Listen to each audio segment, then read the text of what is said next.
Écoute bien, parce que personne ne viendra te sauver. Ni un mentor parfait, ni une opportunité magique, ni un jour où tout deviendra soudainement facile. Ce que je vais te dire maintenant peut te déranger, mais si tu l'acceptes vraiment, ta vie ne sera plus jamais la même. Très tôt, on t'a appris à attendre. Attendre d'être prêt. Attendre d'avoir confiance. Attendre qu'on te donne l'autorisation. À l'école, on attend la consigne. Au travail, on attend la validation. Dans la vie, on attend souvent que quelqu'un nous dise quoi faire. Le problème, ce n'est pas l'attente en elle-même. Le problème, c'est que tu finis par organiser toute ta vie autour d'elle. Et pendant que tu attends, le temps, lui, n'attend pas. Les semaines deviennent des mois, les mois des années. Et tu es toujours au même point, espérant un signal extérieur qui ne vient jamais. Mais pourquoi espérons-nous si fort être sauvés? Soyons honnêtes, attendre qu'on te sauve est rassurant, c'est confortable.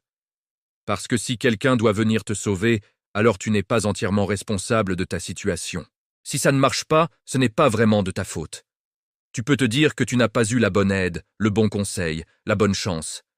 Cette idée, aussi douce soit-elle, te vole quelque chose de précieux. Ta puissance personnelle. Chaque seconde que tu passes à attendre un sauveur, tu abandonnes inconsciemment ton pouvoir à une force extérieure imaginaire. Tu te places en position de passager dans ta propre existence. Comprendre que personne, absolument personne, ne viendra te sauver, c'est une prise de conscience qui peut être violente, brutale même, parce que ça signifie une chose très simple, mais terrifiante. Ta vie est entre tes mains.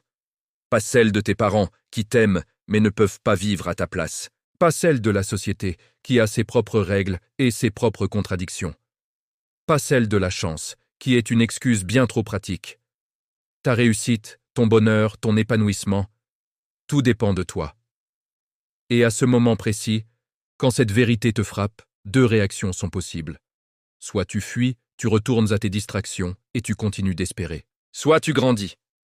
Tu te redresses et tu acceptes le fardeau, qui est aussi un cadeau. Aujourd'hui, la passivité est très bien déguisée. Elle a pris une forme moderne et intellectuelle. Tu peux écouter des podcasts sur le développement personnel pendant des heures. Tu peux regarder des vidéos de motivation en boucle. Tu peux lire des dizaines de livres sur la réussite. Et tout ça te donne l'impression d'avancer. Tu as le sentiment de faire quelque chose de productif, de te préparer pour le grand saut. Mais si rien ne change dans tes actions quotidiennes, si tu ne mets rien en pratique, alors rien ne change vraiment. La vérité, c'est que le savoir sans action devient juste une forme sophistiquée de procrastination. Tu n'as pas besoin de plus d'informations. Ce dont tu as besoin, c'est de plus de courage. Le courage de faire le premier pas, même s'il est imparfait. Le jour où tu acceptes cette vérité fondamentale, le jour où tu intègres que personne ne viendra te sauver, ta posture intérieure change radicalement. Premièrement, tu arrêtes de négocier avec toi-même. Fini les « je le ferai demain », les « je suis trop fatigué », les « ce n'est pas le bon moment ». Tu fais ce que tu as dit que tu ferais, même quand personne ne regarde, même quand tu n'en as pas envie. C'est comme ça que naît le respect de soi. Ce n'est pas un sentiment magique, c'est le résultat d'une promesse tenue à la personne la plus importante, toi-même. Deuxièmement, tu changes ton rapport à l'inconfort. L'inconfort n'est plus un signal d'arrêt, un mur infranchissable. Il devient un indicateur de croissance, la difficulté, l'effort, la résistance.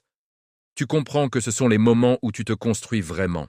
Chaque effort difficile, chaque moment où tu repousses tes limites, construit quelque chose d'invisible, mais de fondamental en toi. Ta discipline, ta résilience, ta force de caractère. Tu commences à chercher l'inconfort, non pas par masochisme, mais parce que tu sais que c'est là que la magie opère. Troisièmement, tu deviens cohérent. Tu arrêtes de te soucier de paraître confiant. Tu te concentres sur le fait d'être quelqu'un de fiable, pour toi et pour les autres. Tu bâtis ta vie sur des actions, pas sur des intentions. Et la confiance en soi, cette chose que tout le monde recherche, elle arrive après. Toujours.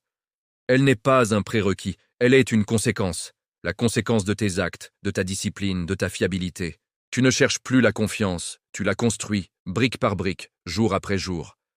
On t'a menti sur la responsabilité. On t'a fait croire que c'était un poids, un fardeau écrasant. En réalité, c'est une clé. C'est la clé de ta propre liberté. Tant que tu penses que quelqu'un d'autre est responsable de tes problèmes, tu es une victime. Tu subis. Le jour où tu comprends que tout commence par toi, tu arrêtes d'accuser le monde entier et tu commences à construire ton propre monde. Et ça, c'est la véritable définition de la liberté.